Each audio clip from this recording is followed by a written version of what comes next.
자, 반갑습니다. 모태솔로 담당 주치의 궁딱입니다. 자, 얼마 전에 나는 솔로에 출연했었던 상철이라는 분과 영숙이라는 분이 주고받은 카톡 내용을 영숙님께서 폭로하시면서 화제가 됐었어요. 오늘은 이 카톡 대화 내용을 보면서 상철군이 어떤 방향으로 카톡을 했어야 영숙님을 꼬실 수 있었는지, 그리고 폭로라는 유혈사태까지 가지 않을 수 있었는지에 대해서 상철씨가 저희 모태솔루션의 수강 인원이라고 생각을 하고 피드백 한번 들어가 버리겠습니다. 먼저 말씀드리고 싶은 거는 첫 번째, 정확하게 어떤 대화가 오고 갔는지 알 수가 없는 상태예요. 깨끗한 원본이 아닙니다. 두 번째, 타임라인이 개판이에요. 이 두 가지 경우를 놓고 봤을 때 이 대화 내용을 깐 쪽에서 본인이 유리한 쪽으로 기호에 맞게 편집이 들어갔다는 거고, 편집이 들어갔다는 건 영숙님께서 피해를 입으셨다고 어필하고 싶으신 거겠죠. 그런데 너무 안타깝게도 어떤 피해를 입은 거라고 호소를 하고 싶으신 건지 모르겠어요. 자, 그럼 아무튼 우리 상철군이 어떻게 카톡을 했어야 영숙님의 마음을 취할 수 있었는지 바로 가보겠습니다. 자, 일단 제가 확인한 첫 번째 카톡입니다. 자, 굉장히 중요한 부분이에요. 영숙에게 있어서 이 발레는 중요한 일인 걸로 알고 있는데, 뭐 하기 싫다, 좀 이따 난제할래 라고, 이 난제가 뭐 사투리인가요? 문맥상 뭐 나중에라는 뜻인 것 같은데, 아무튼 여기서 영숙은 현재 나의 현재 심경을 너한테 털어놓고 싶다는 시그널을 보냈습니다. 일반적으로 여자들이 어떤 일을 나 지금 뭐 하기 싫어 라고 말할 경우 그 일에 대한 어려움이라든지 다른 고민을 안고 있으니까 내가 이 고민을 터놓고 말할 수 있는 판을 깔아라라는 의미일 확률이 매우 큽니다. 그럼 여기서 우리 상철군의 스탠스는 살찌겠네 하고 유야무야 넘겨버리는 것이 아니라, 뭐 무슨 일 있어? 뭐 발레까지 뒷전으로 할 정도면 뭐 고민이라도 있는 거야? 등으로 영숙의 심리상태나 심경을 터놓고 말할 수 있는 판을 깔아주는 게 바람직한 처세였어요. 여기에 대한 근거로 밤일을 안 한다는 이 부분, 다른 부분들에 비해서 드립의 수위가 낮은데도 다른 부분에 더 수위 높은 색드립도 받아주던 반응과는 다르게 반응이 많이 추워요. 한마디로 영숙은 지금 타이밍에 상철과 야설을 주고받고 싶은 게 아니라 자기가 현재 겪고 있는 고충이나 고민거리를 얘기하고 싶던 상태였다는 겁니다. 근데 이 다음 부분부터 보시면 상철이 새끼는 그저 한없이 섹스입니다. 심지어 한술 더 떠서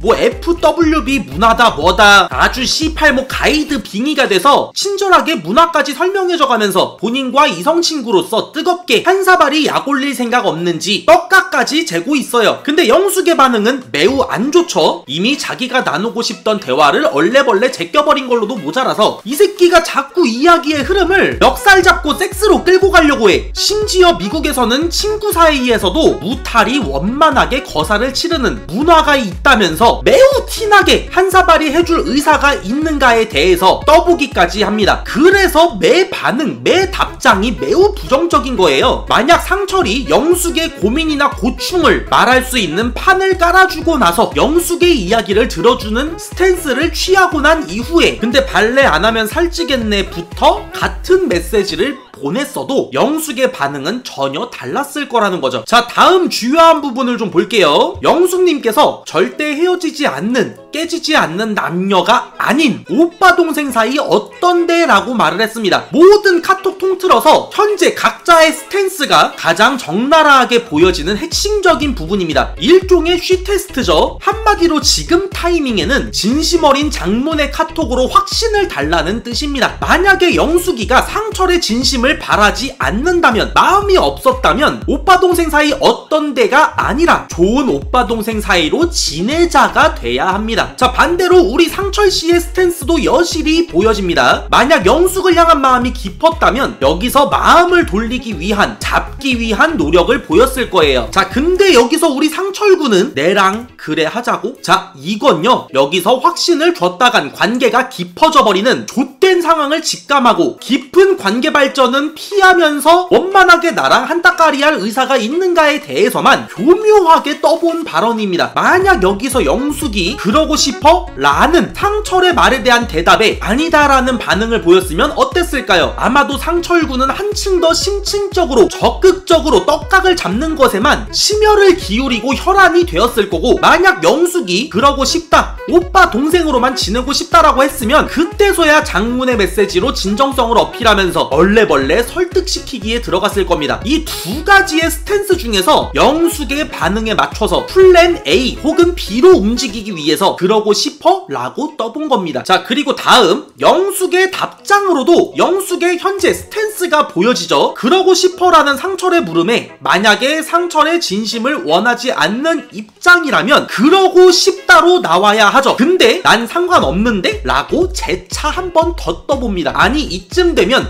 본인에 대한 상철의 진심을 구걸하고 있는 수준인 거예요. 하지만 진심성을 어필해서 관계가 필요 이상으로 깊어져 버리면 좆되는 입장인 상철군. 여기서 동생이 아닌 여자로 보니까 그건 힘들지라고 두루뭉술하게 얼레벌레 유야무야 이 상황을 교묘하게 빠져나가려고 합니다. 아주 전형적으로 여성의 몸만 싹 뺏겨 먹으려고 하는 한국 남자 1과 나의 몸만을 원하는 게 아닐 것이다 라고 믿고 싶은 한국 여자 1의 치열한 공방전입니다. 자, 다음 영숙은 뭐 아니면 도의 대답을 원했는데 앞서 말씀드린 대로 상철은 계속 얼레벌레 상황을 피하는 모습이고요. 근데 상철 입장에서는 뭐 아니면 도의 대답이 나갈 수가 없지. 영숙을 대하는 스탠스는 거사를 치르기 전까지는, 한번 내가 맛을 보기 전까지는 잡고는 있어야 되는데 내가 완전히 가져서도 안 되는 이 아슬아슬한 선을 계속 타고 있어야 되니까요. 자, 그리고 다음 중요한 부분, 휴대로 10번을 지랄해서 하는데 안 질리는 사람 있나? 라고 몹시 분개한 모습입니다. 자, 그런데 여기서 상철이 10번 아니고 그 중에 반은 네가 말을 꺼내서로 강경하게 대응을 하네요. 여기서 만약 영숙을 꼬실 심산이었다면 올바른 대처는 옳고 그름을 따지기보다는 일단은 여자의 말에 사과하고 달래주는 게 가장 먼저 할 일이에요. 여러분들도 반드시 명심하세요. 여자는 이성적으로 사람 대 사람으로 대해야 되는 생명체가 아니라 다뤄야 하는 생명체입니다. 여러분들이 현재 사귀고 있는 여자친구든 사귀고 싶은 여자든 이 여자가 이성적인 판단, 옳고 그름을 떠나서 감정적으로 나온다면 일단은 납작 엎드린 후에 여자가 어느 정도 진정이 됐을 때, 상황이 어느 정도 소강이 됐을 때 천천히, 그리고 어른으로서 어린아이에게 잘못을 지적해주듯이 침착하게 잘못을 짚어주는 게 올바른 대처라는 거 반드시 명심하세요. 그 상황에서 여자와의 논쟁에서 이기기 위해서 이성적으로 옳고 그름으로 끝까지 승부를 보려고 한다면 얻을 수 있고 지킬 수 있는 건 자존심 딱 하나밖에 없어요. 대신 자존심 빼고 다 잃는 겁니다. 근데 그 잠깐 동안 자존심 딱 하나만 내려놓는다면 관계를 지킬 수가 있어요. 어떤 경우든 자존심이라는 건요, 지키려고 할수록 현실적으로 잃는 게 많아집니다. 자, 그리고 다음 부분, 내가 네 애인이가 네가 내 서방이가 마찬가지로 내가 네 애인이 되길, 네가 내 서방이 되길 내심 바라고 있다는 뜻입니다. 죽어도 그럴 생각이 없는 사람을 상대로는 함부로 저런 발언을 던질 수가 없어요. 상대가 덥석 물어버릴 수도 있거든요. 자, 다음 부분 볼게요. 마찬가지로 중요한 대목입니다. 바다든 워터파크든 다시 가고 싶다 라는 말인 즉슨 너랑 가고 싶다는 것을 은연중에 어필하는 겁니다. 여기서 상철이 영숙의 마음을 씹을 의사가 있었다면 사진 찍으러 가는 거면 나랑 가면 되겠네, 내가 인간 DSLR인데 화보로 촬영해줄게, 이런 식으로 장단을 맞춰줬어야 됐습니다. 왜냐, 영숙 입장에서는 상철이 자신을 위해서 뭐도 해줄 수 있다는, 마찬가지로 진정성을 요구하는 발언이었으니까요. 바로 다음 장을 보면 이젠 노골적으로 진정성을 요구하고 있죠. 그런데 상철은 바다를 가고 싶거나 말거나 워터파크를 가고 싶거나 말거나 전혀 안중에 없고 우직하게 다리, 즉 섹스 타령, 이러니 진정성을 요구하는 영숙 입장에서는 썩이 나가버린 나머지 유교걸 드립으로 강경하게 대응을 하는 거죠. 자, 이쯤 되니 여러분들도 확실하게 보이시죠? 몸만 쏙 뺏겨 먹으려는 새끼 대 진정성 있는 마음을 쟁취하고자 하는 연애, 숨막히는 신경전이요. 자, 그럼 여기서 상철은 왜 영숙이 슈퍼데이트를 딴 새끼한테 쓴 것에 꽂혀서 급발진을 했는가? 간단합니다. 너랑 진중하게 만날 생각은 없지만 당장 다른 새끼한테 뺏기는 꼴은 내 눈에 염산이 들어가기 전까지 그 꼴 못 본다, 이 마인드인 거예요. 자, 이제 마지막 부분입니다. 영숙의 장문 카톡.